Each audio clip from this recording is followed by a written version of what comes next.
Hello mga bata, handa na ba kayo sa ating pag-aaral? Halina't magsimula na tayo. Balikan natin, kahapon pinag-aralan natin ang kaliwa at ang inyong kanan. Ngayon, ang mensahe, nalalaman ko ang mga direksyon. At alam ko ang itaas at ang ibaba. Taas, baba, itaas, ibaba. Itaas, ibaba. Ang araw ay nasa itaas at ang eroplano ay nasa ibaba. Subukan naman natin. Ano ang nasa itaas at ano ang nasa ibaba?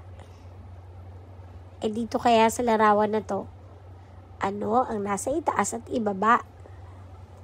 Samantalang dito naman, ano ang nasa itaas at nasa ibaba? At dito, magaling mga bata.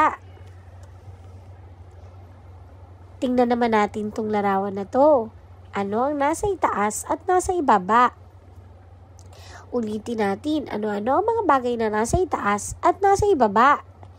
Banggitin mo nga ito isa-isa.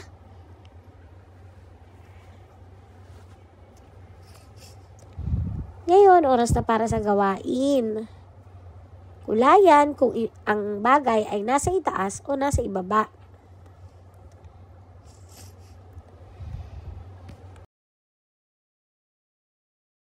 Sa mga letra, balikan natin ang letrang may tunog G.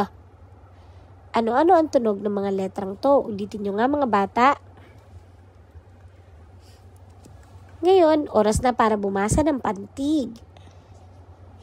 Kayang-kaya niyo yan.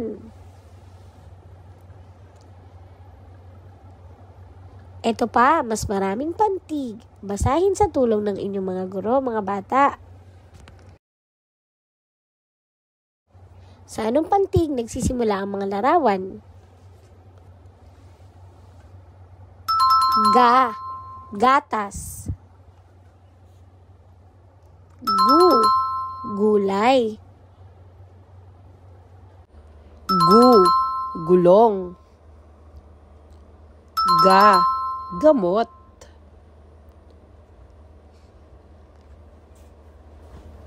Gi, ginto.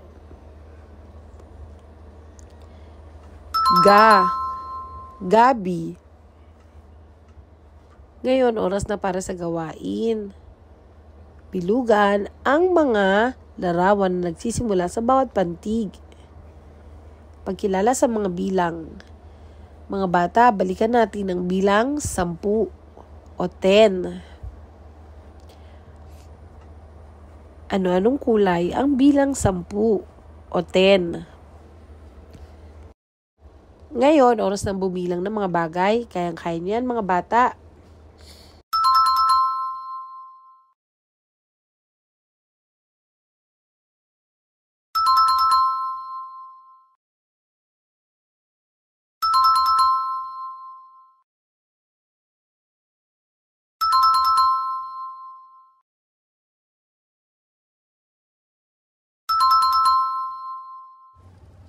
Oras na para sa gawain, kulayan, at bilangin ang mga bagay.